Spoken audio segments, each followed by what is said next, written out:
Hello बच्चों। तो आज के वीडियो में हम लोग देखने वाले हैं Bihar board chemistry chapter number 1 class 10th का जो बहुत ही महत्वपूर्ण सा क्वेश्चन हर साल आपके एग्जाम में बिहार बोर्ड में रिपीट करता है ऑब्जेक्टिव टाइप क्वेश्चन में। तो आज के वीडियो में हम कुछ ऐसे ही महत्वपूर्ण क्वेश्चन को देखने वाले हैं। तो आप लोग जो है शांतिपूर्वक बनाए रखें और देखिए यहाँ पे कुछ क्वेश्चन है। जो पहला क्वेश्चन हम लिए हैं कि एक धातु को दूसरे धातु से प्रतिस्थापित कर देना क्या कहलाता है और कौन सी अभिक्रिया कहलाएगी। तो जैसे मान लीजिए NaOH है और HCl से रिएक्शन कराइएगा तो NaCl बन जाएगा, इधर जल का निर्माण हो जाएगा। ये कौन सी अभिक्रिया कहलाती है? विस्थापन अभिक्रिया कहलाएगी। कौन सा अभिक्रिया? विस्थापन अभिक्रिया कहलाती है। जब एक धातु दूसरे धातु को चेंज करके और उस धातु का जगह खुद ले ले तो ऐसी अभिक्रिया को हम क्या कहते हैं? विस्थापन अभिक्रिया। यानी कि जो अधिक क्रियाशील धातु होता है वो कम क्रियाशील धातु को क्या करता है? विस्थापित कर देता है और उसका स्थान अपने से ले लेता है। और ऐसी अभिक्रिया को हम कहते हैं विस्थापन अभिक्रिया। नेक्स्ट है ज्वाला कितने प्रकार के होते हैं? तो ज्वाला मुख्यतः 4 प्रकार के होते हैं। आप देखिएगा कि मोमबत्ती जो जलता है तो उसमें 4 प्रकार के ज्वाला निकलता है। एक देखिएगा हल्का पीला कलर से निकलेगा जो जलता हुआ मोमबत्ती होगा। आप देखिएगा फ्लेम देखे होइएगा गैस सिलेंडर में, गैस जब बारिएगा गैस स्टोव तो उसमें देखिएगा हरा हरा फ्लेम निकलता है जिसपे खाना बनता है। फ्लेम क्या होता है?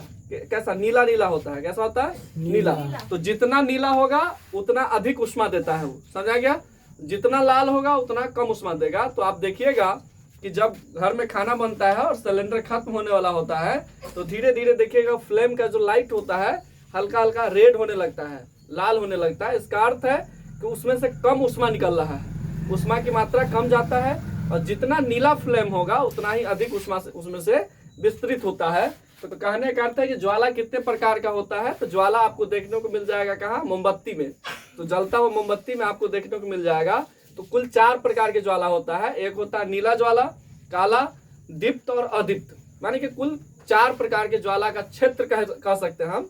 एक प्रकार का क्षेत्र होता है जो 4 प्रकार के क्षेत्र कहलाता है। नीला क्षेत्र, काला क्षेत्र, दीप्त क्षेत्र और अदीप्त क्षेत्र। तो कुल 4 प्रकार के क्षेत्र होता है। नेक्स्ट क्वेश्चन है आपका कि एलपीजी का पूरा नाम क्या है? वही एलपीजी जिसपे खाना बनता है घर में, जो सिलेंडर में भरा होता है कौन सा गैस होता है? एलपीजी गैस होता है। तो उसका फुल नेम जो होता है लिक्विफाइड पेट्रोलियम गैस होता है। लिक्विफाइड पेट्रोलियम गैस कहलाता है। तो एलपीजी जो आप कहिएगा कि होता क्या है, तो जो एलपीजी गैस जो है वो एक प्रकार का अधिक उष्मा देता है, जलता कम है और उष्मा अधिक देता है।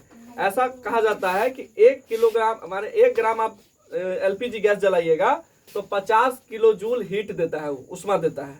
1 ग्राम एलपीजी, समझ सकते हैं कि मात्र 1 ग्राम एलपीजी जलाइएगा तो 50 किलो जूल उष्मा निकलता है उससे, 1 ग्राम एलपीजी से। मानिए बहुत उष्मादायक होता है। इसलिए हम खाना बनाने में कौन सा गैस का उपयोग करते हैं? एलपीजी का। अब देखिएगा इतना बड़ा सिलेंडर होता है, इतना सा, और उसमें करीब 15 केजी जो होता है क्या होता है भरा हुआ? उसमें एलपीजी गैस का मात्रा भरा होता है। एकदम घनत्व के हिसाब से एकदम घना करके उसमें भर दिया जाता है, पैक कर दिया जाता है। अगर उस सिलेंडर फटा तो यहाँ रुकता नहीं है, करीब 500 किलोमीटर दूर जाकर के गिरता है। इतना प्रेशर होता है उसमें सिलेंडर में, समझा गया? इसके बाद समझिए कि एलपीजी में गंध के लिए क्या मिलाया जाता है। तो देखिएगा कभी कभी जो गैस रिसाव होता रहता है, माने गैस लीकेज करता है, तो देखिएगा एक गंध उत्पन्न होता है। तो कहिएगा वो गंध क्या एलपीजी का है? तो नहीं, एलपीजी में कोई गंध नहीं होता है। क्वेश्चन पूछा गया है कि एलपीजी में गंध होता है या गंध विहीन होता है? तो गंध विहीन होता है, गंध उसमें नहीं होता है। तो कहिएगा वो जो लीकेज होता है तो उसमें से तो गंध आता रहता है। तो वो क्या चीज़ का गंध है? तो उसमें देखिए पहले होता क्या था कि कुछ समय पहले जिस समय में एलपीजी का गैस अपना भारत में उपयोग नहीं किया जाता था, दूसरे देश में क्या होता था कि एलपीजी गैस फटने से अधिक बहुत ज़्यादा मौत होता था साल में। इसके लिए इसका मौत का मेन कारण क्या था? तो मौत इसलिए होता था क्योंकि गैस जो लीकेज करता था ना तो पता नहीं चलता था कि गैस लीकेज हो रहा है। कहीं का पता नहीं चलता था, लेकिन हमारे घर में होता है तो पता चलता है। तो अब पता चलता है क्योंकि उसमें एक पदार्थ को मिलाया गया गैस गंध के लिए। क्योंकि पहले होता था गैस लीकेज कर रहा है, लीकेज कर रहा है, लीकेज कर रहा है, पता नहीं चल रहा है। और हीट का जो मौसम आता था, गर्मी के मौसम, उसमें ऑटोमेटिक फक से आग धर लेता था और एकदम ब्लास्ट कर जाता था। तो बहुत सारे मौत हो गया दूसरे दूसरे देश में। इस कारण से साइंटिस्ट ने एक उपाय निकाला कि एक ऐसा चीज मिला दिया जाए जिनसे उष्मा भी बने और उसमें गंध भी हो, ताकि हल्का भी लीकेज हो तो पता चल जाए कि गैस लीकेज कर रहा है। इसके लिए उसमें मिलाया गया एथाइल मर्क्रेप्टन। क्या मिलाया गया? एथाइल मर्क्रेप्टन। तो एलपीजी का जो गंध होता है गैस का, उसमें मिला होता है क्या चीज? एथाइल मर्क्रेप्टन। तो एलपीजी का गैस का गंध नहीं होता है, किसका गंध होता है? एथाइल मर्क्रेप्टन का गंध होता है। समझ में आ गया होगा? नेक्स्ट क्वेश्चन देखिए, इस बुझा हुआ चूना का सूत्र क्या होता है? तो समझिए बुझा हुआ चूना क्या होता है। तो पहले ये समझते हैं कि बिना बुझा हुआ चूना का सूत्र क्या होता है। तो CaO, कैल्शियम ऑक्साइड जो होता है बिना बुझा हुआ चूना का सूत्र होता है। और उसमें अगर आप वाटर मिला दीजिएगा, पानी मिला दीजिएगा, तो उसे कहते हैं बुझा हुआ चूना।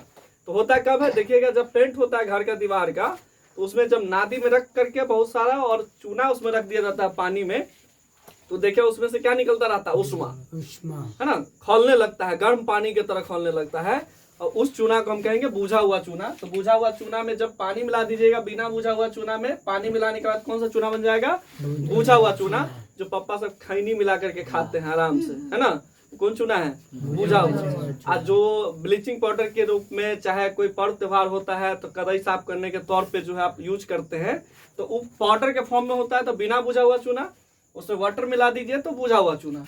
नेक्स्ट देखिए, संगमरमर का रासायनिक सूत्र क्या होता है।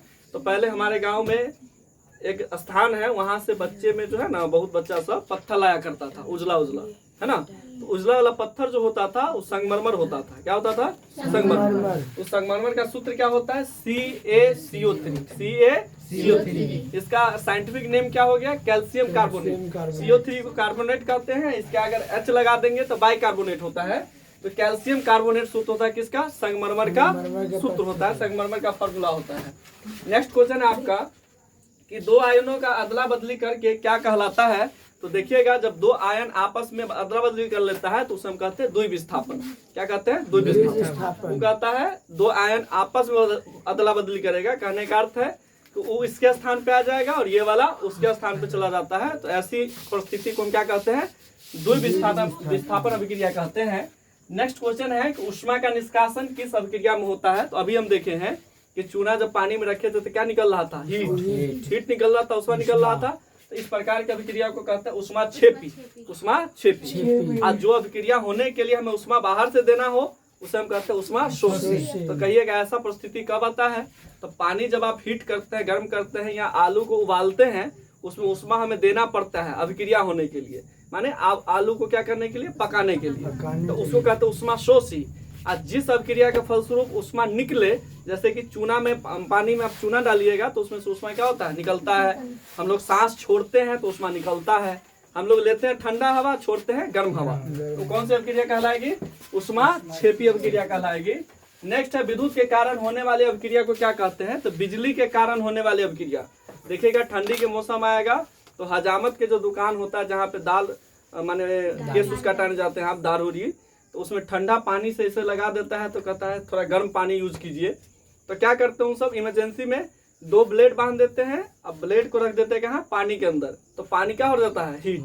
किस कारण से हीट हुआ है? बिजली के कारण। उसे कहते हैं हम कैसे अभिक्रिया कहेंगे? विद्युत के कारण होने वाली अभिक्रिया को हम विद्युतीय वियोजन अभिक्रिया कहते हैं। नेक्स्ट क्वेश्चन है कि जिंक सल्फेट का सूत्र क्या होता है। तो जिंक सल्फेट, तो जिंक का सूत्र होता है Zn और सल्फेट का सूत्र होता है SO4। तो ZnSO4 क्या चीज का सूत्र हो जाएगा? जिंक सल्फेट का। आई में हम कहेंगे मैग्नीशियम सल्फेट का क्या होगा? तो मैग्नीशियम का Mg, सल्फेट का SO4, तो मैग्नीशियम सल्फेट। आई में कहेंगे हम कि सोडियम सल्फेट का क्या होगा? तो सोडियम का Na, सल्फेट का SO4, तो सोडियम सल्फेट। तो कोई भी चीज का सूत्र बनाना आसान होता है। चलिए यहाँ देखिए, जल का सूत्र क्या होता है? वही जल जो हम लोग क्या करते हैं? भोजन करने के वक्त पीते हैं और ऐसे भी पीते हैं। तो उस सूत्र क्या होता है? इसका रासायनिक सूत्र क्या होता है? तो बना होता है, जल जो बना होता है दो हाइड्रोजन और एक ऑक्सीजन के मिलने से बनता है, यानी कि इसका सूत्र होता है H2O। बहुत ही आसान है, पहले से पता होगा आपको। अच्छा, एक चीज देखिएगा कि आप जो कुरकुरा लाते हैं दुकान से खरीद करके, या कोई भी चीज लाते हैं, सोयाबीन लाइए खरीद के रेडीमेड पन्नी में जो पैक रहता है, या अदर अन्य चीज लाइए जो पन्नी पैकेट में पैक रहता है ऑलरेडी, उसमें देखिएगा पैक हुआ कभी और, है ना, उसमें लिखा रहता है packaging date, using date, expiry date लिखा रहता है। तो उसमें देखिएगा पैक हुआ कभी और, यूज हो रहा है किसी और डेट पे, है ना, और तब जाकर के उसमें नाइट्रोजन गैस भर दिया जाता है, इसलिए वो अधिक समय तक टिकता है। कारण क्या है? वो अधिक समय तक खराब नहीं होने का कारण क्या है? तो समझिए, अगर मान लीजिए कुरकुरा के पैकेट में आप एक छेद कर दीजिए सुई से, तो वो क्या हो जाएगा? कुछ समय के बाद वो एकदम से मसुआ जाएगा, है ना, खाने योग्य नहीं रहेगा। लेकिन आप पैकेट जो फाड़ते हैं, जैसे टंच खाते हैं, मंच जो आता है कुरकुरे को आप फाड़ते हैं, खाते हैं तो देखते हैं लगता है कि अभी अभी जो है गर्म गर्म निकला है, एकदम खा रहे हैं, तरतरा रहा है। कारण क्या है? सूखा वो पुरान हो गया क्या? नहीं। कहने का अर्थ है कि ताजा का ताजा है। तो ताजा रखता कौन है? Nitrogen gas. क्योंकि नाइट्रोजन गैस सूखा गैस होता है, भीगा हुआ गैस नहीं होता है, सूखा गैस होता है। सूखा गैस हमेशा क्या होगा? हल्का होता है। क्या होता है? हल्का। आप देखिएगा बैलून में भरा जाता है नाइट्रोजन गैस। एक आता है दिल वाला बैलून, और उसमें भर के आप डोरी बांध करके जितना जाएगा ऊपर, डोरी देते जाइए, ऊपर भागेगा वो। कारण रीजन क्या है? कुछ जिस उसमें जो गैस भरा हुआ है नाइट्रोजन गैस, गैस कैसा होता है? हौला। किसके कंपेयर में? ऑक्सीजन के कंपेयर में। अभी क्या है? वातावरण कौन सा गैस है? प्रत्येक गैस मिला हुआ है, मिक्सिंग है। लेकिन उसमें पर्सनल अगर नाइट्रोजन गैस हम भर दे तो नाइट्रोजन गैस इसके कंपेयर में क्या है? हौला है, हल्का है। कि कहाँ जाएगा? ऊपर की ओर। तो बैलून किधर जाता है? ऊपर की ओर चलते चला जाता है। समझा गया? और इसी में अगर बैलून में जैसे मुंह से जो फूंक करके जो बैलून भरते हैं, उसको छोड़िएगा, धपाक से गिर जाएगा नीचे। रीजन क्या है? रीजन वही है, उसमें भरा हुआ ऑक्सीजन गैस, उसमें भरा हुआ है नाइट्रोजन गैस। नाइट्रोजन वाला क्या है? हौला है, और ऑक्सीजन वाला क्या है? भारी है। तो भारी वाला कहाँ आ गया? नीचे। और हौला वाला कहाँ चला जाता है? ऊपर। नेक्स्ट क्वेश्चन है आपका कि दूध से दही बनाने में कैसी परिवर्तन है। तो देखिएगा, पहले ये चीज समझिए कि दूध से दही बनता है तो किसी न किसी कारण से बनता होगा। वो मेन रीजन क्या है? रासायनिक परिवर्तन है। तो रासायनिक परिवर्तन कराने वाला भी कोई होगा कि नहीं होगा? तो वो एजेंट होता है। वो एजेंट को कहते हैं, एक बैक्टीरिया है, एजेंट के रूप में पाया जाता है, जिस बैक्टीरिया का नाम है इलेक्टोबैसिलस बैक्टीरिया, जो हमारे बॉडी के लिए क्या है? लाभदायक है, हानिकारक नहीं है। कुछ बैक्टीरिया हमारे बॉडी के लिए क्या है? लाभदायक है। जैसे कि हमारे बड़ी आंत में पाया जाता है। बड़ी आंत में जो अपचा भोजन होता है, उसको तोड़ करके उसमें से भी प्रोटीन बना लेता है। यानी कि वो बैक्टीरिया क्या है? हमारे बॉडी के लिए लाभदायक है। समझा गया? तो यहाँ जो आप देखिएगा कि दूध से दही बनाने की कैसी परिवर्तन कहलाएगा? रासायनिक परिवर्तन। तो अभी देखिए आप कि दूध से दही बनाने में बैक्टीरिया कौन सा यूज होता है? कौन सा बैक्टीरिया? इलेक्टोबैसिलस बैक्टीरिया का प्रयोग किया जाता है। और बैक्टीरिया में ऐसा क्षमता है, जैसे मान लीजिए पृथ्वी पर करीब कितने लोग रहते हैं? 600 करोड़। कितना? 600 करोड़, यानी कि 6 बिलियन। कितना? 6 बिलियन। 600 करोड़ व्यक्ति अगर रहते हैं हमारे पृथ्वी पे, वो 600 करोड़ जितना आदमी है ना, उतना एक बैक्टीरिया एक रात में, इलेक्टोबैसिलस एक बैक्टीरिया एक रात में इतना वृद्धि कर सकता है। माने कि 600 करोड़ बच्चे को जन्म दे सकता है इलेक्टोबैसिलस बैक्टीरिया। आप देखिएगा दूध रहता है इतना, और उसमें दही का मात्रा कितना देते हैं? मात्र इतना सा। और अगले दिन दही कितना हो जाता है? पूरे के पूरे दही में परिवर्तित हो जाता है। कारण क्या है? उसमें जो बैक्टीरिया था, बहुत सारा बैक्टीरिया का निर्माण किया, दूध को क्या किस में बदल दिया? दही में। कौन सी प्रक्रिया के द्वारा? रासायनिक परिवर्तन के द्वारा। नेक्स्ट क्वेश्चन देखिए, रासायनिक समीकरण को संतुलित करना क्यों आवश्यक है? तो कोई भी रासायनिक समीकरण है तो जितना परमाणु इधर होता है उतना ही परमाणु हम इधर रखते हैं। कहने का अर्थ है कि उसे हम क्या कर देते हैं? संतुलित। तो संतुलित करना आवश्यक क्यों है? कुछ रीजन होगा। तो एक द्रव्यमान संरक्षण का सिद्धांत कहता है कि कोई भी अभिक्रिया होने के बाद जितना अणु या परमाणु पहले था, उतना ही अणु या परमाणु अभी भी होना चाहिए। क्योंकि आप द्रव्यमान का विनाश नहीं कर सकते हैं। अगर आप 5 किलो दूध से दही पौड़िएगा तो 5 किलो दही भी बनेगा आपका। ऐसा नहीं है कि 5 किलो दूध का दही पौड़े तो दही कितना बना? 2 किलो।